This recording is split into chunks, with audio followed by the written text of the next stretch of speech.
Video that you just watched covered a lot of material, so don't worry, we'll do debrief in smaller groups later. But keep your questions written down somewhere or in your head. Before that, though, we're going to break down for you what systemic racism actually is. So there's no exact definition of systemic racism, but a good definition is that systems on which society functions, the economic system, the education system, the healthcare system, criminal justice, and more, are both infused with and impacted by the racism within which they were created and now maintained. Systemic racism looks different in different countries, of course, but for the sake of brevity, we'll focus on US-based viewpoint.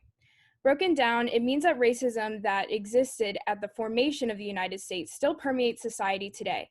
As a result, racial minorities that face discrimination historically still suffer from its long-term effects today, which we'll get into now.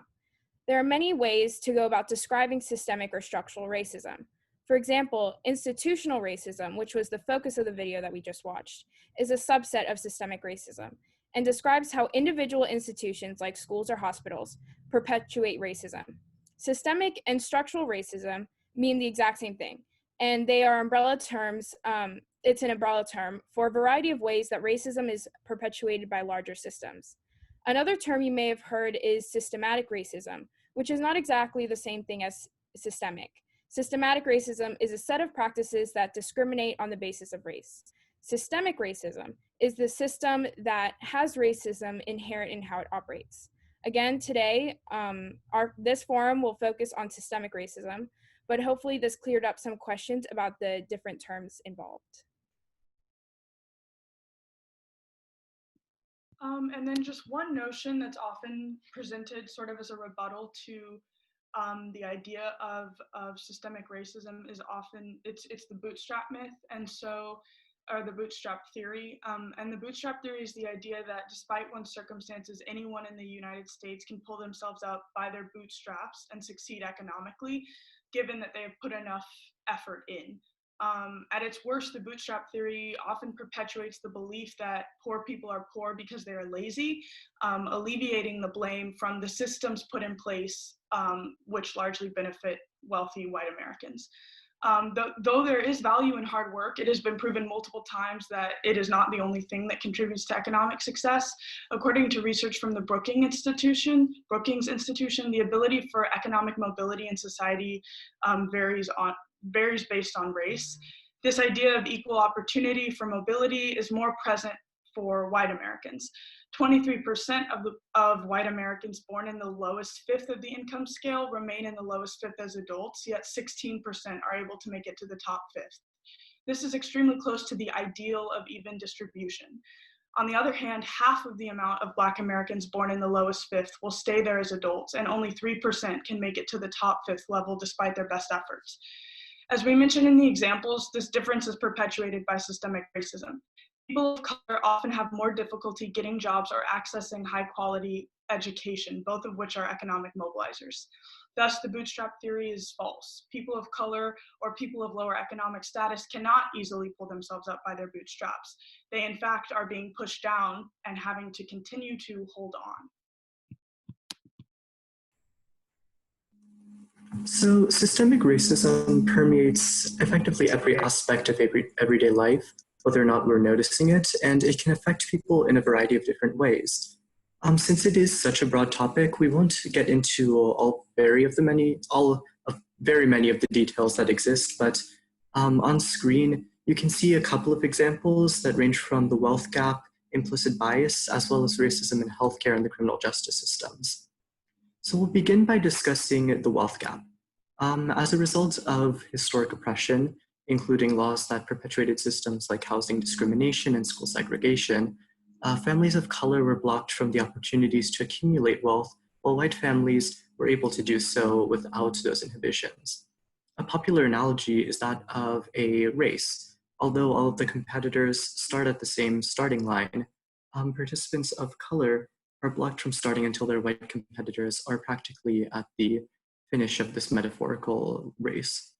And as a result of that oppression, coupled with the modern day income inequality that proves that people of color paid less to do the same work, white households have, on average, 10 times the wealth of Black and Latinx households. The lack of equality in income leads to more families of color being in poverty and therefore having less opportunities, which further amplifies what is known as the opportunity gap.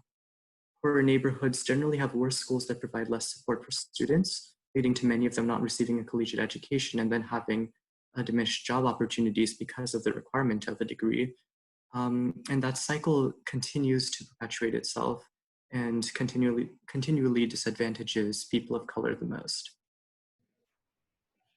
Racism is also perpetuated in the criminal justice and healthcare systems. Black and Hispanic men are locked in jail and arrested at disproportionate rates to their white counterparts for the same crimes.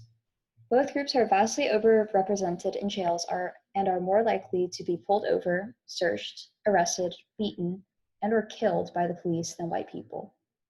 A report from the Sentencing Project to the United Nations said, African Americans are more likely than white Americans to be arrested. Once arrested, they are more likely to be convicted, and once convicted, they are more likely to experience lengthy prison sentences.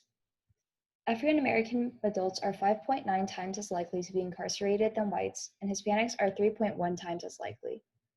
As of 2001, every one of 3 Black boys born that year could expect to go into prison in his lifetime, as could 1 of every 6 Latinos, compared to 1 of every 17 white boys. Racial and ethnic disparities among women are less substantial than among men, but remain prevalent. The criminal justice system is an example of institutional racism, a racism that is inherent to the way the system functions and serves to oppress people of color. We will have a forum series on racism in healthcare, and the first forum will be on September 3rd at 6 p.m. For that reason, we won't go into much detail on racism in the healthcare system, but we would like to talk about how it is visible today through COVID-19. As is evidenced by the graphic on the screen, which is from King County in Washington, people of color are overrepresented in COVID cases compared to their actual population in the county. This pattern is prevalent throughout the United States and stems once again from the people of color having less wealth, therefore having unequal access to healthcare and sanitary conditions, and being more likely to be essential workers and be exposed to the virus. COVID-19 is just another example of the way systemic racism continues to affect citizens of color in all aspects of life. The last example of systemic racism is one that appears mainly in interpersonal relationships, but also ends up affecting people of color. Implicit bias refers to the attitudes or stereotypes that affect our understanding, actions, and decisions in an unconscious manner. In terms of race, it means that most of us have mentally absorbed and accepted stereotypes of different racial groups that affect our perception of them in either a negative or positive light. People of color, as shown by the cartoon, tend to be seen as more unreliable or less responsible than their white counterparts. There are so many stereotypes about people of color, but others include being seen as more aggressive and not being as smart or hardworking. This affects people of color in virtually all aspects of professional life, including job interviews and college applications, and makes it even harder to break the cycle of lack of income inequality. However, systemic racism is not just about people of color being oppressed. It also leads to an over-representation of white people in positions of power in high-income groups. As you can see, white people overwhelmingly lead the country's largest companies, like those in Silicon Valley. As such, they're able to generate and accumulate even more wealth. Business owners also tend to have an undue amount of influence in other areas, including politics, where they can use their power, money, and wealth to leverage what is in their own personal interests. So lack of people of color in these positions of power means that it is even more difficult for BIPOC to have their voices heard in those areas. Also, white people are more likely to be promoted and hired due to their race, while people of color are often passed over despite their qualifications. As we talked about a little bit earlier, implicit bias and preconceived ideas about who should hold these positions continues this trend and makes it even harder for people of color to advance professionally.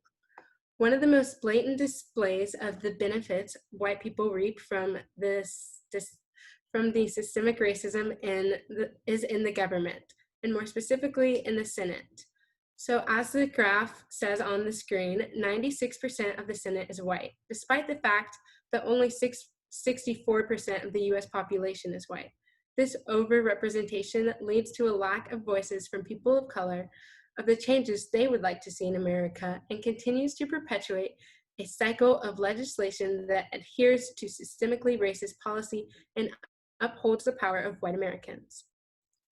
Just by the virtue of being white, in many cases, citizens are able to make more money, as seen by the graphic on the screen.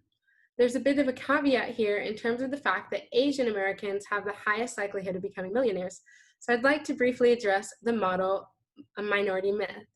When we talk about Asian Americans, a good portion of them are recent immigrants and haven't been generationally impacted by systemic racism in America, and therefore were able to accumulate wealth outside of these structures. Asian Americans with a longer background in the country generally have lower income and less generational wealth, so there's a larger gap between new immigrants and US-born Asian Americans. The model minority myth is based on the idea that Asian Americans are somehow the perfect minority, who were able to pull themselves up by their bootstraps and find success in America. Although that may be true in individual cases, it is a complete overgeneralization of Asian Americans and feeds into the idea that they all somehow have the same socioeconomic background. Systemic racism still affects Asian Americans in many cases, and the model minority myth also negates this fact.